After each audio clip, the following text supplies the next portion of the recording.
Hello అండి, ఈ వీడియోలో క్వీన్ ఆఫ్ టీయర్స్ ఎపిసోడ్ 5 చూడబోతున్నాం. లాస్ట్ ఎపిసోడ్లో హీరోయిన్ కనిపించట్లేదని హీరో కంగారు పడుతూ ఆమె కోసం వెతుకుతూ ఉంటాడు. ఆమె ఏడుస్తూ, ఏం జరిగిందో నాకు గుర్తులేదు, నేను మీ ఇంటి బయటే ఉన్నాను, బట్ సడన్గా చూసేసరికి ఇలా ఇక్కడున్నాను, మధ్యలో ఏం జరిగిందో నాకు గుర్తులేదు, భయంగా ఉండింది అంటూ ఏడుస్తుంది. అది వినగానే హీరో రిటర్న్ వచ్చి ఆమెను హక్ చేసుకుంటాడు. ఆ తర్వాత వాళ్ళిద్దరు రిటర్న్ వస్తూ వర్షం పడుతూ ఉండడంతో ఒక చెట్టు కింద ఆగుతారు. అక్కడ కూర్చొని మాట్లాడుకుంటూ ఉంటే హీరో, నాకు చెప్పకుండా సడన్గా ఇక్కడికి ఎందుకు వచ్చావని ఆమెను అడుగుతాడు. మీ సిస్టర్ నాకు మెసేజ్ చేసింది, విలేజ్లోని ఎలక్షన్స్లో మీ ఫాదర్ ఓడిపోబోతున్నారని, ఆపోనెంట్ పర్సన్ ఏమో ఫ్రీగా ఫుడ్ ఇవ్వడంతో విలేజెస్ మొత్తం అతనికి సపోర్ట్ చేస్తున్నారని ఆమె చెప్పింది అని చెప్తే హీరో నవ్వుతూ, అందుకని నువ్వు ఇక్కడ కాస్ట్లీ ఫుడ్ తీసుకొచ్చావా అంటే ఆమె, అవును, ఇందాక చూసుండాల్సింది, విలేజెస్ అందరు నా వల్ల ఎంత ఇంప్రెస్ అయ్యారో అంటుంది. అలా వాళ్ళు మాట్లాడుకుంటూ ఉంటే అక్కడికి హీరో ఫ్యామిలీ మొత్తం హీరోయిన్ కోసం సెర్చ్ చేసుకుంటూ టెన్షన్ పడుతూ అక్కడికి రావడం ఆమె చూస్తుందన్నమాట. వాళ్ళు ఆమె కోసం అంత వరి అవడం చూసి ఆమె ఫీల్ అవుతుంది. ఆ తర్వాత ఇంటికి రిటర్న్ వెళ్ళాక హీరోయిన్ హీరోతో డ్రయర్ ఉందా, హెయిర్ డ్రై చేసుకోవాలని అడిగితే అతను డ్రయర్ ఇస్తూ ఇది చాలా పాతది అని చెప్తాడు. ఆమె పర్లేదని తీసుకుంటుంది, బట్ ఆమె ట్రై చేస్తే అది వర్క్ అవ్వదన్నమాట. అప్పుడు హీరో, ఇటు ఇవ్వు, అది కేబుల్ కింద గట్టిగా పట్టుకొని బటన్ ప్రెస్ చేస్తేనే వర్క్ అవుతుంది, నేను చేస్తానని చెప్పి ఆమె హెయిర్ డ్రై చేస్తూ ఉంటాడు. అలా అంత క్లోజ్గా ఉండడం వాళ్ళకి ఆక్వర్డ్గా అనిపిస్తుంది అనమాట. హీరో హెయిర్ డ్రై చేసేసాక ఆకలిగా ఉందా, ఏమన్నా తింటావా అని అడిగితే ఆమె, విలేజెస్ నాకు నాన్ స్టాప్ ఫుడ్ పెడుతూనే ఉన్నారు, అదంతా తిని సడన్గా నేను వెయిట్ పెరిగిపోయానేమో అనిపిస్తుంది అంటుంది. అటు హంసోచుల్ వాళ్ళ మదర్ దగ్గరికి వెళ్ళి హేయిన్ వల్ల అత్త మామ ఊరికి వెళ్ళిందని చెప్పి హీరోయిన్ వీడియో ఆమెకు చూపిస్తాడనమాట. ఆమె అది చూస్తూ, నా బర్త్డేకి ఏ రోజు సర్ప్రైజ్ కూడా ఇవ్వలేదు, వాళ్ళ మామయ్య బర్త్డే మిస్ అయిందని చెప్పి విలేజ్ మొత్తం ట్రీట్ ఇవ్వడానికి వెళ్ళిందా అంటుంది. అటు హీరో మదర్ వాళ్ళ ఫ్యామిలీతో వాళ్ళిద్దరు ఇప్పుడు బాగున్నట్టున్నారు, ఎవ్వరు డైవర్స్ విషయం అస్సలు బయటకు తీసుకురావద్దు, అందరు కామ్గా ఉండండి అంటే హీరో ఫాదర్, నేను వాళ్ళ డైవర్స్ విషయం యోంగ్తో చెప్పాను, అతను మన విలేజ్ మ్యారేజ్ కౌన్సిలర్ కదా, సో డైవర్స్ గురించి అతన్ని అడిగితే సజెషన్ ఇస్తాడని చెప్పాను అంటే ఆమె వెంటనే కోప్పడుతుంది. అసలు ఎందుకు చెప్పావు, ఇప్పుడు అతను ఎవరితోన్నా చెప్తే డైవర్స్ విషయం విలేజ్ మొత్తం పాకిపోతుంది, అది హెయిన్కి తెలిసిందంటే బాగోదు, నీ నోరు కామ్గా ఉండదా అని ఆమె తిడుతుందనమాట. హీరో ఫాదర్ అతను ఇంతకుముందు మాట్లాడిన యోన్ దగ్గరికి వెళ్ళి, మెక్యూనో డైవర్స్ గురించి ఎవరితో చెప్పలేదు కదా, ఎవరితో చెప్పొద్దు ప్లీజ్ అంటే అతను, నేను ఎవరితో చెప్తాను, మా మదర్తో తప్ప ఇంకెవ్వరికి చెప్పలేదు, ఆమెకి మతిమరుపు ఉంది, సో ఆమెకు అసలు నేను చెప్పిన విషయం గుర్తుండదు, నువ్వేం వరీ అవద్దు అని చెప్తాడు. అటు హీరో హీరోయిన్కి తగిలిన ఇంజురీస్కి బ్యాండేజ్ వేస్తూ హ్యాండ్ పైన తగిలిన ఇంజురీకి మెడిసిన్ అప్లై చేస్తూ ఉంటాడు. అప్పుడు హీరోయిన్ ఆమె హ్యాండ్ చూస్తూ, నా లైఫ్ లైన్ ఏంటి ఇంత షార్ట్గా ఉంది, నాకు డిసీజ్ వచ్చి చనిపోబోతున్నా, నా లైఫ్ లైన్ కూడా ఇంత షార్ట్గా ఉంది, ఇది చూస్తుంటే నాకు కోపం వస్తుంది అంటే హీరో సీరియస్గా, ఎందుకు అలా అంటున్నావు, నువ్వేం చనిపోవట్లేదు, నువ్వే చెప్పావు కదా యూరోప్ సెంటర్ నుండి రిప్లై వచ్చిందని, సో ఎలాగైనా నువ్వు బ్రతుకుతావు, నువ్వు చనిపోబోతున్నావు అని అనుకోవద్దని అరుస్తాడు. ఆ తర్వాత అతను ఆమె క్లోజ్గా వెళ్ళి కిస్ చేయబోతాడు, బట్ వెంటనే అక్కడ నుండి బయటకు వచ్చేస్తాడు. అలా రోడ్లోకి వెళ్ళిపోయి, ఏంటి ఏం చేస్తున్నావు, నీకేమైనా పిచ్చి పట్టిందా, ఆమెను ఈ టైంలో కిస్ చేయాలనుకున్నావా అని అతనిలో అతనే తిట్టుకుంటాడు. బట్ ఆమెను అలా ఒక్కదాన్నే వదిలేసి రావడం కూడా కరెక్ట్ కాదు, లోపలికి వెళ్ళనా, కానీ ఇప్పుడు లోపలికి వెళ్తే బయటికి రావడం కుదరదు, ఏం చేయాలి అనుకుంటూ అతనిలో అతను మాట్లాడుకుంటూ ఆలోచిస్తూ ఉంటాడు. ఆ తర్వాత అతను వెళ్ళిపోయి వాళ్ళ బ్రదర్ దగ్గర కూర్చొని డ్రింక్ చేస్తూ ఉంటాడు. అటు హీరోయిన్ ఏమో, నన్ను ఇక్కడ వదిలేసి పారిపోయాడా, అలా అయ్యుండదులే, ఏదో అర్జెంట్ వర్క్ ఉండడం వల్లే వెళ్ళుంటాడు, బట్ ఇంతసేపు అయినా రిటర్న్ రావట్లేదు ఏంటి అని హీరో గురించి ఆలోచిస్తూ ఉంటుంది. అతనికి మెసేజ్ చేస్తుంది ఎక్కడున్నావని. హీరో, నువ్వు ఫస్ట్ నిద్రపో, నాకు లేట్ అవుతుందని రిప్లై ఇస్తాడు. ఆ మెసేజ్ చూసి ఆమెకి ఇంకా కోపం ఎక్కువైపోయి, సరే నేను ఒక్కదాన్నే నిద్రపోతాను చెప్పినట్టే అని చెప్పి పనుకొని మళ్ళీ వెంటనే లేచి, అంటే పారిపోయాడు నన్ను వదిలేసి, నన్ను చూసి పారిపోవడం ఏంటి? నేనేమన్నా అతన్ని తినేస్తానా? నేను అంత భయపెడుతున్నానా? నన్ను చూసి భయపడ్డం ఏంటి అని తిట్టుకుంటూ ఉంటుంది ఆమె. ఆ తర్వాత ఆమె అతన్ని సెర్చ్ చేసుకుంటూ బయటకు వచ్చి చూస్తే హీరో అతని బ్రదర్తో డ్రింక్ చేయడం చూసి ఆమె కోపం వచ్చి వెళ్ళిపోతుంది. హీరో బాగా డ్రింక్ చేసేసాక హీరోయిన్ గురించి ఆలోచిస్తూ, ఇన్ని ఇయర్స్ బాగానే ఉన్నాను కదా, హెయిన్ గురించి ఆలోచించకుండా ఆమె గురించి వరీ అవ్వకుండా సింపుల్గానే ఉన్నాను కదా, ఇప్పుడెందుకు అలా చేయలేకపోతున్నాను, ఇప్పుడెందుకు ఆమె గురించి వరీ అవుతున్నాను అంటూ ఫీల్ అవుతూ ఉంటాడు. అటు హీరోయిన్ ఇంటికి రిటర్న్ వెళ్ళిపోయి, సరే నేను ఒక్కదాన్నే పనుకుంటాను, ఎలాగో మనం ఇన్ని ఇయర్స్ నుండి సపరేట్గానే పనుకుంటున్నాం కదా అని ఆలోచిస్తూ ఉంటుంది. అప్పుడు ఫ్లాష్ బ్యాక్ చూపిస్తారు. హీరోయిన్కి మిస్క్యారేజ్ అయ్యాక వాళ్ళ బేబీ కోసమని ప్రిపేర్ చేసిన రూమ్లో థింగ్స్ అన్నీ ఆమె రిమూవ్ చేపించేస్తూ ఉంటుంది. అది చూసి హీరో కోపం వచ్చి, ఎందుకు అవన్నీ రిమూవ్ చేపించేస్తున్నావు అని ఆమెను అడిగితే, ఇప్పుడు ఎలాగో అవి అవసరం లేదు కదా, అవి చూస్తుంటే నాకు కోపం వస్తుంది అంటుంది హీరోయిన్. అది విని హీరోకి బాగా కోపం వచ్చి ఆ రూమ్లోకి వెళ్ళి అక్కడున్న స్టాఫ్కి, ఇవన్నీ తీసేశాక నా థింగ్స్ అన్నీ ఇక్కడికి మూవ్ చేయండి, ఇక్కడ నుండి నేను ఈ రూమ్లో సపరేట్గా ఉంటానని చెప్తాడు.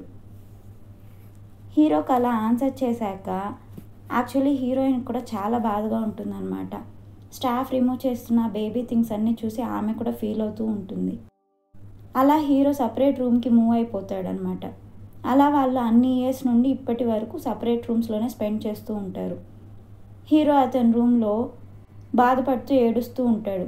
అటు హీరోయిన్ కూడా ఆమె ప్రెగ్నెంట్గా ఉన్నప్పుడు తీసిన స్కానింగ్ రిపోర్ట్ చూస్తూ ఏడుస్తూ ఉంటుంది.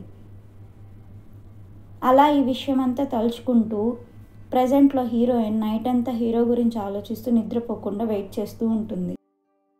మార్నింగ్ అయ్యాక హీరో రిటర్న్ ఇంటికి వచ్చేసరికి హీరోయిన్ రెడీ అయ్యి బెడ్ పైన కూర్చొని వెయిట్ చేస్తూ ఉంటుంది. అది చూసి హీరో, ఏంటి ఇంత ఎర్లీ మార్నింగ్ లేచావా అంటే ఆమె కోపంగా, నేను నీకు నిద్రపోయినట్టు కనిపిస్తున్నానా అంటుంది. హీరో, అయితే నిద్రపోలేదా, వెయిట్ చేస్తూ ఉన్నావా అంటే, అది నీకు అనవసరం అంటుంది ఆమె. ఆ తర్వాత వాళ్ళు రిటర్న్స్ వాళ్ళు బయలుదేరుతారనమాట. సెండ్ ఆఫ్ ఇవ్వడానికి ఫ్యామిలీ మెంబర్స్, విలేజెస్ అందరూ వచ్చుంటారు. అప్పుడు హీరో ఫాదర్ లాస్ట్ టైం మాట్లాడిన యోన్ మదర్ కూడా అక్కడికి వచ్చి, బెక్యూనో ఎలా ఉన్నావు, స్ట్రాంగ్గా ఉండు, డైవర్స్ అనేది పెద్ద విషయం ఏం కాదు, ఫీల్ అవ్వద్దు అంటుంది. ఆమె డైవర్స్ టాపిక్ తీసుకురావడంతో అక్కడున్న వాళ్ళందరూ కంగారు పడుతూ ఉంటారు. బట్ ఆమె వెంటనే హీరో ఫాదర్ని చూసి, హనీ నైట్ అంతా ఎక్కడికి వెళ్ళిపోయావు, ఇంటికి రాలేదేంటి, ఇందుకే నేను డైవర్స్ తీసుకోవాలనుకుంటున్నా అంటుంది. సో ఆమె అలా మాట్లాడడంతో అందరు రిలీఫ్గా ఫీల్ అవుతారనమాట. హీరో ఫాదర్ అప్పుడు, హెయిన్ ఆమెకి మైండ్ సరిగ్గా ఉండదు, ఏం మాట్లాడుతుందో ఆమెకే తెలీదు, నువ్వేం ఆమె మాటలు పట్టించుకోవద్దు అంటాడు. ఆ తర్వాత హీరో మదర్ హీరోయిన్తో, హెయిన్ నీకు నీ వర్క్ ఇంపార్టెంట్ అని నాకు తెలుసు, బట్ హెల్త్ కూడా ఇంపార్టెంటే, జాగ్రత్త, ఇగ్నోర్ చేయొద్దు అని చెప్పి కొన్ని ఫ్రూట్స్ అండ్ వెజిటేబుల్స్ ఆమెకి ఇస్తుందన్నమాట. అలా హీరో హీరోయిన్ రిటర్న్స్ వాళ్ళు బయలుదేరుతారు. వాళ్ళు వెళ్ళిపోయాక hero father, brother and sister కూర్చొని మాట్లాడుకుంటూ, హీరో సిస్టర్ వాళ్ళు ఒకప్పుడు ఎంత లవ్లో ఉన్నారు, ఇప్పుడు ఆ లవ్ అంతా ఎటు వెళ్ళిపోయింది, ఎందుకు ఇలా దూరంగా ఉంటున్నారు అంటుంది. అప్పుడు ఫ్లాష్ బ్యాక్ చూపిస్తారనమాట.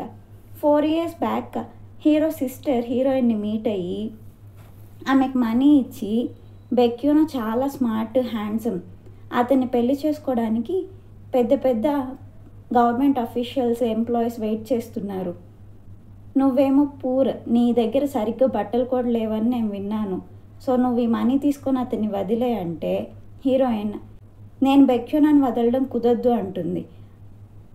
అప్పుడే అక్కడికి హీరో వచ్చి హీరో సిస్టర్ని గట్టిగా అరుస్తాడు, ఏం చేస్తున్నావు, ఇలా డ్రామాస్లో చూసి యాక్ట్ చేయొద్దని చెప్పాను కదా అంటే అతను, హీరోయిన్ ఏం వరీ అవ్వద్దు, డ్రామాల్లో ఇచ్చేంత ఎక్కువ మనీ ఏమి ఇవ్వలేదులే మీ సిస్టర్, ఇది కొంచెమే అంటుంది. అప్పుడు హీరో సిస్టర్, నిజం చెప్పు, ఈమె నీ టైపే కాదు, నీకు సాఫ్ట్ అండ్ ఇన్నోసెంట్ అమ్మాయిలంటే ఇష్టం, ఈమెకేమో చాలా టెంపర్ ఎక్కువ అంటే హీరోయిన్, నిజమా మీ సిస్టర్ చెప్పేది అని అడుగుతుంది. అప్పుడు హీరో, అవును, బట్ ఇప్పుడు మాత్రం నాకు నువ్వంటేనే ఇష్టం, నేను నిన్నే లవ్ చేస్తున్నా, ఆమె మాటలు పట్టించుకోవద్దు అంటాడు. ఇక్కడ నుండి వెళ్ళిపోదాం పదా అంటే హీరోయిన్ సరే అని చెప్పి హీరో సిస్టర్ ఇచ్చిన మనీ తీసుకుంటుందన్నమాట. అక్కడ నుండి వాళ్ళిద్దరు వెళ్ళిపోతారు. ఆ తర్వాత వాళ్ళిద్దరు రిటర్న్స్ వాళ్ళు వచ్చాక కార్ దిగాక హీరోయిన్, నేనేం నైట్ అంతా వెయిట్ చేయలేదు, నిద్ర పట్టలేదు అంతే, నీకోసం వెయిట్ చేశానని అనుకోవద్దు అంటుంది. అప్పుడు హీరో, నేనేం అలా అనుకోవట్లేదు, ఫస్ట్ పద లోపలికి వెళ్దాం, వర్షంలో తడవద్దు, అయినా నువ్వెప్పుడు నా కోసం వెయిట్ చేసావు అంటాడు. ఆమె కోసం అంబ్రెల్లా కవర్ చేస్తూ అతను వర్షంలో తడవడం చూసి హీరోయిన్ కోపం వచ్చి అంబ్రెల్లా సరిగ్గా పట్టుకో అని అరిచి ఒక్కటే స్పీడ్గా లోపలికి వెళ్ళిపోబోతూ ఉంటుంది. అప్పుడు యున్సంగ్ ఎదురొచ్చి ఆమె లోపలికి తీసుకెళ్తాడు. లోపలికి వెళ్ళాక హీరో రావడం చూసి హీరోయిన్, నేను డ్రెస్ చేంజ్ చేసుకొస్తానని పైకి వెళ్ళిపోతుంది. వాళ్ళిద్దరు గొడవ పడ్డారన్న విషయం యున్సంగ్కి అర్థమవుతుందన్నమాట. హీరో లోపలికి వచ్చాక యున్సంగ్ని చూసి, నువ్వేంటి ఇక్కడ అని అడిగితే, హేయిన్ మదరే నన్ను ఇన్వైట్ చేశారు ఇక్కడ ఉండమని, నేను అక్కడ హోటల్లో అలోన్గా ఉండడం ఆమెకి నచ్చలేదేమో, నాకు హేయిన్కి కూడా ఎలాగో బిజినెస్ రిలేటెడ్ మాట్లాడుకోవాలి కదా, సో ఇక్కడ ఉండడం కన్వీనియంట్గా ఉంటుందని నేను కూడా ఓకే చెప్పాను అంటాడు.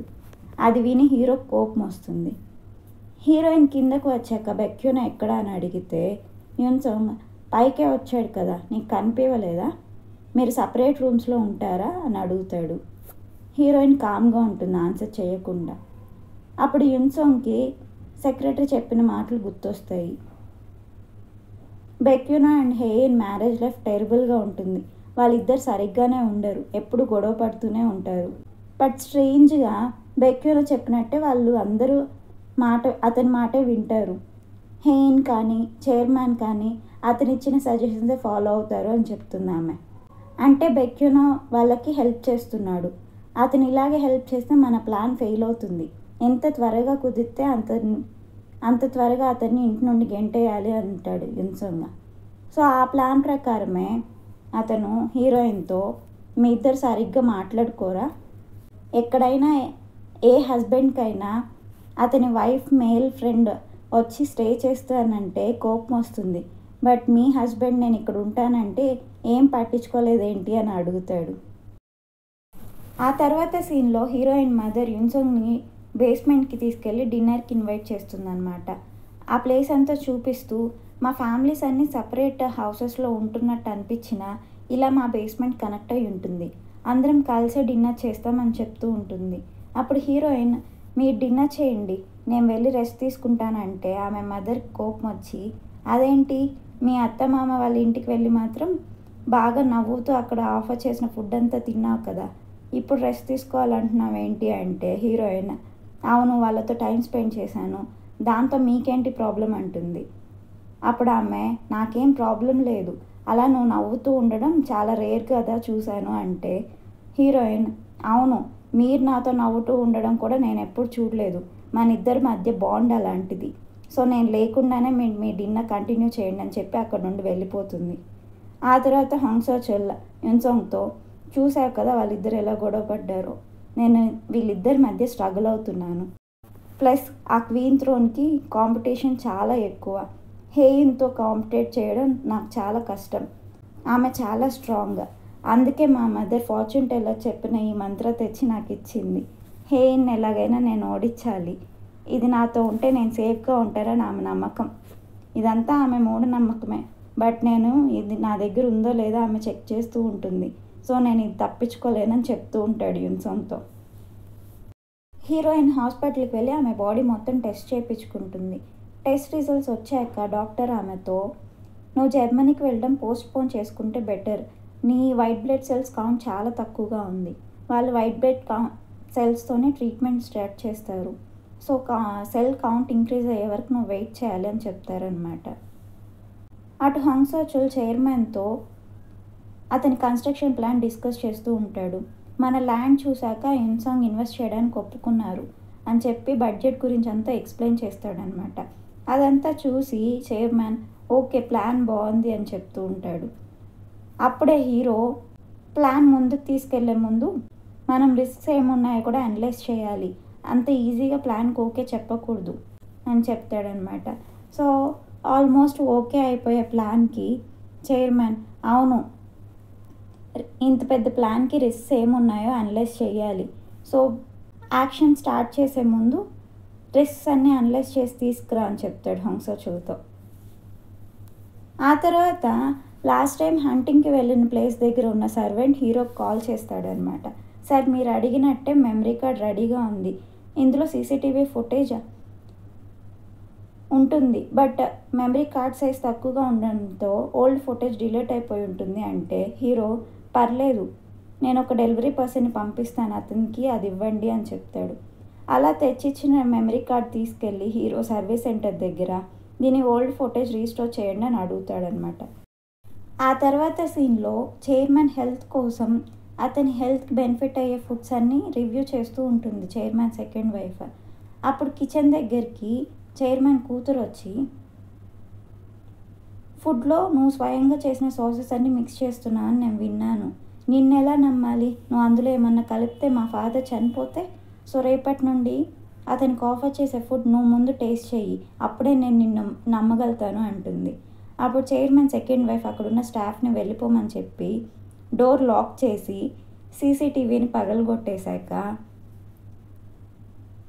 ఆమెతో, బొంజా నేను 20 years నుండి నువ్వేం చేస్తున్నా పట్టించుకోలేదు, ఇక నుండి అలా ఉండదని చెప్పి ఆమెను కొడుతుందన్నమాట. ఆమెను కొట్టిన విషయం ఆమె తీసుకెళ్ళి చైర్మన్తో చెప్తే చైర్మన్, నువ్వు చెప్పింది నేను నమ్మను, నువ్వే వేరే వాళ్ళని కొడుతావు, నిన్ను ఈమె కొట్టిందంటే నేనెందుకు నమ్ముతాను అంటాడు. సో ఆమె కోపంతో ఒక ప్రైవేట్ డిటెక్టివ్ ఏజెన్సీ దగ్గరికి వెళ్ళి చైర్మన్ సెకండ్ వైఫ్ ఫొటోస్ ఇచ్చి ఈమె ఎవరో, ఈమె బ్యాక్గ్రౌండ్ అన్ని డీటెయిల్స్ నాకు కావాలని అడుగుతుంది. అటు హీరోయిన్ ఆఫీస్లో వర్క్ చేస్తూ ఉంటే యున్సంగ్ కాల్ చేసి మిస్టర్ హర్మాన్ టీం రివ్యూ చేయడానికి ఇక్కడికి వచ్చున్నారు అని చెప్తే హీరోయిన్ సరే నేను బయలుదేరుతున్నా అంటుంది. ఆమె బయటకు వెళ్ళాక నడుస్తూ ఉంటే హెల్యూసినేషన్ స్టార్ట్ అవుతుంది అనమాట. ఏదో స్నో ప్లేస్లో ఉన్నట్టు ఆమె ఇమాజిన్ చేసుకుంటూ అక్కడే స్ట్రక్ అయిపోయి ముందుకు వెళ్ళలేకపోతుంది. అలా ఫ్యూ మినిట్స్ గడిచిపోతాయి. ఆమె టెన్షన్ పడుతూ ఏం చేయలేక అక్కడే ఉండిపోతుంది. అప్పుడు అక్కడికి యున్సంగ్ వచ్చి ఆమె అలా ఉండడం చూసి, హేయిన్ ఏం కాలేదు కదా, నీకు హెల్త్ బాగాలేనట్టుంది, రెస్ట్ తీసుకుంటావా, మీటింగ్ రీషెడ్యూల్ చేస్తాను అంటే ఆమె లేదు పర్లేదు లేట్ అవుతుంది పద వెళ్ళి వాళ్ళని మీట్ అవుదాం అంటుంది. ఆమె వీక్గా కనిపించడంతో అతను పట్టుకొని ఆమెను తీసుకెళ్తూ ఉంటాడు. అప్పుడు ఎదురుగా లిఫ్ట్లో నుంచి హీరో బయటకు వచ్చి వాళ్ళని అలా చూసి ఏమైంది అని అడిగితే హీరోయిన్ నీకు అవసరం లేదని చెప్పి లిఫ్ట్లోకి వెళ్ళిపోతుంది. లిఫ్ట్ ఎక్కాక యున్సంగ్ హ్యాండ్ ఆమె రిమూవ్ చేసేస్తుంది. ఆ తర్వాత హీరోయిన్ హెర్మాన్ టీం మెంబర్స్తో మాట్లాడుతుందన్నమాట. ఆ నైట్ యున్సంగ్ సెక్రటరీతో హేయిన్ ఫ్యామిలీతో పాటు రెగ్యులర్ చెకప్స్ చేయించుకుంటుందా లేకపోతే ఆమె సపరేట్గా చేయించుకుంటుందా, ఈ డీటెయిల్స్ ఫైండ్ అవుట్ చేయని అంటాడు. అటు హీరోయిన్ మళ్ళీ హాస్పిటల్కి వెళ్తే డాక్టర్ నేను ఆల్రెడీ చెప్పాను కదా మీరు మీ జర్మనీ వెళ్ళాలన్న ప్లాన్ పోస్ట్పోన్ చేసుకోవాల్సిందే, మీ డబ్ల్యూబీసీ సెల్స్ కౌంట్ చాలా తక్కువగా ఉంది, సో వాళ్ళు కూడా మీకు ట్రీట్మెంట్ స్టార్ట్ చేయరు అని చెప్తే హీరోయిన్ మీరు వెయిట్ చేయమంటున్నారు బట్ నా దగ్గర అంత టైం లేదని చెప్పి బయటకు వెళ్ళిపోతుంది. డాక్టర్ ఆమెను ఫాలో అవుతూ మిస్ హేయిన్ నేను చెప్పిన మాట వినండి అంటే హీరోయిన్ బాధపడుతూ మీరేమో వెయిట్ చేయమంటున్నారు బట్ నా దగ్గర అంత టైం లేదు, ఈ ట్యూమర్ అట్లీస్ట్ నాకు పెయిన్ ఉండుంటే ఈ డిసీజ్ గురించి ముందే అన్న ఫైండ్ అవుట్ చేసి ఉండేదాన్ని అంటూ బాధపడుతుంది. అప్పుడే అక్కడికి చైర్మన్ కూతురు అంటే హీరోయిన్ ఆంట్ వచ్చి ఉంటుందన్నమాట. హే నువ్వు ఇక్కడ ఏంటి అని అడుగుతుంది ఆమె. సో హీరోయిన్ ఆమెకున్న డిసీజ్ గురించి వాళ్ళ ఆంటీకి చెప్తుంది. అది విని ఆమె బాధపడుతూ ఈ ప్రపంచంలో క్యూర్ చేయలేని డిసీజెస్ ఏం ఉండవు, మన దగ్గర మనీ కూడా ఉంది కదా, సో ఎలాగైనా నీకు క్యూర్ అవుతుంది, ఏం వరీ అవద్దు అంటే హీరోయిన్ నేను దాని గురించి ఏం వరీ అవ్వట్లేదు, నువ్వు ఈ విషయం ఎవరితో చెప్పొద్దు, మా హస్బెండ్కి తప్ప ఈ విషయం ఎవరికి తెలీదు, జర్మనీ రీసెర్చ్ సెంటర్ నాకు ఈ డిసీజ్ క్యూర్ చేస్తానని చెప్పారు, సో నేను జర్మనీ వెళ్ళాలని ప్లాన్ చేస్తున్నా, నువ్వు ఈ విషయం మాత్రం ఎవరితో చెప్పొద్దు అంటుంది. అది విని వాళ్ళ ఆంట ఓ అయితే పర్లేదు నేను ఎవరితో చెప్పను జాగ్రత్త అని చెప్పి హీరోయిన్ని హక్ చేసుకొని డిసీజ్ గురించి ఫస్ట్ విన్నప్పుడు చాలా షాక్ అయి ఉంటావు కదా అని ఓదారుస్తుందన్నమాట. అటు చైర్మన్ యున్సంగ్ని అతని ఇంటికి తీసుకెళ్ళి అతని దగ్గర ఉన్న కలెక్షన్స్ అన్నీ చూపిస్తూ ఉంటాడు. నాకు నెపోలియన్ అంటే చాలా ఇష్టం, నేను అతన్ని చూసి చాలా ఇన్స్పైర్ అయ్యానని చెప్పి అతని దగ్గర ఉన్న కలెక్షన్స్ అన్నీ చూపిస్తూ ఉంటాడు. యాక్చువల్లీ యున్సంగ్ చిన్నప్పుడు క్వీన్స్ గ్రూప్ స్కాలర్షిప్ మీద చదువుకో ఉంటాడనమాట. అతను చదువుకునేటప్పుడు స్కూల్లో చైర్మన్ వచ్చి నెపోలియన్ గురించి ఇచ్చిన స్పీచ్ గుర్తొస్తుంది అతనికి. ఆ తర్వాత అతను చైర్మన్తో సార్ న్యూయార్క్లో నా ఇంట్లో నెపోలియన్ రిలేటెడ్ 1813 పెయింటింగ్ ఉంది, అది నేను మీకు గిఫ్ట్గా ఇవ్వాలనుకుంటున్నాను అంటే అది విని చైర్మన్ చాలా హ్యాపీగా ఫీల్ అవుతాడు. అటు హీరోయిన్ ఒక్కటే జర్మనీ బయలుదేరాలని డిసైడ్ అవుతుంది అనమాట. అది తెలుసుకొని వాళ్ళ ఆంట, నువ్వు ఒక్కదానివే ఎందుకు వెళ్తున్నావు, బెక్యూనా ఎక్కడా అని అడిగితే అతను బిజీగా ఉన్నాడు అంటుంది హీరోయిన్. మరి నేను నీతో పాటు వస్తాను, ఒక్కదానివే వద్దు అంటే హీరోయిన్, వద్దు నేను ఒక్కదాన్నే వెళ్తానని చెప్పి ఎయిర్పోర్ట్కి ఒక్కటే వెళ్ళిపోతుంది అనమాట. హీరోయిన్ ఆంట్ ఇంటి బయట వెయిట్ చేస్తూ హీరో రాగానే, హే ఈయనకి హెల్త్ బాగాలేదన్న విషయం నీకు తెలుసు కదా, మరి ఆమె ఒక్కటే జర్మనీ వెళ్ళడానికి ఎందుకు ఒప్పుకున్నావు, నువ్వెందుకు ఆమెతో పాటు వెళ్ళలేదని అరుస్తుంది. అటు హీరోయిన్ ఫ్లైట్ ఎక్కి ఫోన్ స్విచ్ ఆఫ్ చేసేస్తుంది అనమాట. హీరో ఆమెకు ఫోన్ చేయడానికి ట్రై చేస్తే ఫోన్ స్విచ్ ఆఫ్ అని వస్తుంది. హీరోయిన్ ఒక్కటే జర్మనీ రీచ్ అయ్యి హాస్పిటల్కి వెళ్తుందనమాట. అక్కడున్న ల్యాబ్ దగ్గర ఆమె అన్ని టెస్ట్ చేయించుకుంటూ ఉంటుంది. అటు హీరో ఏమో హీరోయిన్ గురించి ఆలోచిస్తూ వాళ్ళ మ్యారేజ్ గురించి ఇచ్చిన ఇంటర్వ్యూ వీడియో ఓపెన్ చేసి చూస్తూ ఉంటాడు. ఆ వీడియోలో ఇంటర్వ్యూయర్ హీరోయిన్ని, మీ గోల్స్ అన్నీ రీచ్ అయ్యాక మీరు ఏం చేయాలనుకుంటున్నారు అని అడిగితే ఆమె, నా గోల్స్ అన్నీ రీచ్ అయ్యి నేను సెటిల్ అయ్యాక మా హస్బెండ్తో కలిసి వరల్డ్ ట్రిప్ వెళ్ళాలనుకుంటున్నాను, మా హనీమూన్ ట్రిప్పే మా లాస్ట్ ట్రిప్, సో మళ్ళీ కలిసి మేమిద్దరం ఈ వరల్డ్ మొత్తం తిరగాలనుకుంటున్నాను, అలా అతనితో టైం స్పెండ్ చేయాలనుకుంటున్నాను అని చెప్తుంది. అది విని హీరో ఏడుస్తాడనమాట. వెంటనే హీరోయిన్ కోసం అని చెప్పి బయలుదేరుతాడు, ఎయిర్పోర్ట్కి వెళ్ళిపోతాడు అతను. అటు డాక్టర్ హీరోయిన్ టెస్ట్ రిజల్ట్స్ చూసి, మీ వైట్ బ్లడ్ సెల్స్ కౌంట్ చాలా తక్కువగా ఉంది, మేము ఈ ట్రీట్మెంట్ ఆ సెల్స్ యూజ్ చేస్తాము, సో మీకు ట్రీట్మెంట్ చేయలేము, ఇప్పుడు వెయిట్ చేయాల్సిందే అంటారనమాట. అది విని హీరోయిన్, ప్రతి ఒక్కరు నన్ను వెయిట్ చేయమంటారేంటి, నా దగ్గర అంత టైం ఎక్కడుంది అని ఫీల్ అవుతుంది. ఆ నెక్స్ట్ ఆమె రిటర్న్ కొరియాకి వెళ్ళడానికి ఎయిర్పోర్ట్కి వెళ్తుంది. ఎయిర్పోర్ట్లో ప్రతి ఒక్కళ్ళు వాళ్ళ పార్ట్నర్స్ ఆర్ ఫ్యామిలీ మెంబర్స్తో ఉండడం చూసి ఆమె ఒక్కటే ఉండడంతో ఫీల్ అవుతూ ఉంటుంది. ఫ్లైట్ ఎక్కకుండా లాస్ట్ టైం వాళ్ళు హనీమూన్ ట్రిప్కి వచ్చినప్పుడు వాళ్ళు విజిట్ చేసిన మ్యూజియంకి వెళ్తుందనమాట. ఆ మ్యూజియం చూసి రిటర్న్ వస్తూ అక్కడున్న స్టెప్స్ దిగుతూ, ఇన్ని స్టెప్స్ ఉన్నాయేంటి అని చెప్పి ఆ స్టెప్స్ పైన కూర్చొని హీల్స్ రిమూవ్ చేస్తూ ఉంటుంది. అప్పుడు ఆమెకి హేయిన్ అని పిలవడం వినిపిస్తుంది అనమాట. ఏంటి ఇప్పుడు నేను వాయిస్ కూడా హెల్యూసినేట్ చేసుకుంటున్నానా అనుకుంటూ ఉంటే ఎదురుగా హీరో వస్తూ ఉంటాడు. హీరో అక్కడికి వచ్చి, కంఫర్టబుల్ షూస్ వేసుకోమని చెప్పాను కదా, నువ్వు నా మాట వినవని అతని బ్యాగ్లో నుండి షూస్ తీసి ఆమెకు వేస్తాడు. అప్పుడు హీరోయిన్, నువ్వేంటి ఇక్కడ అని అడిగితే, హాస్పిటల్లో కనుక్కున్నాను, నీకు ట్రీట్మెంట్ రిజెక్ట్ చేశారని చెప్పారు, నీ సెక్రటరీని అడిగితే నువ్వు ఫ్లైట్ ఎక్కలేదని చెప్పింది, సో బాగా ఆలోచించాక ఈ ప్లేస్లో ఉంటావు అనిపించి ఇక్కడికి వచ్చాను అంటాడు అతను. అప్పుడు ఆమె, ఈ ప్లేస్ అంతా మోసం, ఈ ప్లేస్కి వస్తే వరీస్ ఏమి ఉండవు, సాడ్నెస్ అంతా పోతుందని అబద్ధాలు చెప్తున్నారు అంటుంది. అప్పుడు హీరో, వాళ్ళు కాదు నువ్వు అబద్ధాలు చెప్తున్నావు, నాకు ప్రపోజ్ చేసినప్పుడు ఏం చెప్పావు, నన్ను ఎప్పటికీ ఏడిపివ్వనని చెప్పావు, బట్ ఏడిపిస్తూనే ఉన్నావు అంటే హీరోయిన్, అప్పుడంటే నిన్ను పెళ్లి చేసుకోవాలని చెప్పి అలా చెప్పాను అంటుంది. అప్పుడు హీరో, అవును ఇప్పుడు మనకు పెళ్ళి అయిపోయింది కదా, మరి నేను ఇంకా ఎందుకు ఏడుస్తున్నాను, ఇలాంటి ఇంపార్టెంట్ టైమ్స్లో నేను నీ పక్కన ఉండాలి కదా అంటూ బాధపడతాడు. అప్పుడు హీరోయిన్, అవును నువ్వు నా పక్కన ఉండాలి, ఉండొద్దని నేను ఎప్పుడన్నా చెప్పానా, నాకు అలోన్గా ఉండడం ఇష్టం లేదు అంటుంది. హీరో వెంటనే ఆమెకు సారీ చెప్తాడు. అప్పుడు ఆమె, సరే ఇంక పద ఇంటికి వెళ్దాం, నేను బ్రతకడానికి ఏదైనా దారి ఇక్కడ దొరుకుతుందేమో అనుకున్నాను, బట్ ఏ దారి దొరకలేదు, ఈ లైఫ్ అంతా నీతో స్పెండ్ చేయాలనే నేను సెర్చ్ చేస్తున్నాను, బట్ నాకు ఏ వే కనిపించట్లేదు అని ఏడుస్తుంది. హీరో వెంటనే ఆమెను హక్ చేసుకుంటాడు. ఆ తర్వాత వాళ్ళిద్దరు కిస్ చేసుకుంటారు. అలా ఎపిసోడ్ 5 ఎండ్ అవుతుంది. తర్వాత ఏం జరుగుతుందో నెక్స్ట్ ఎపిసోడ్లో చూద్దాం. Thank you for watching.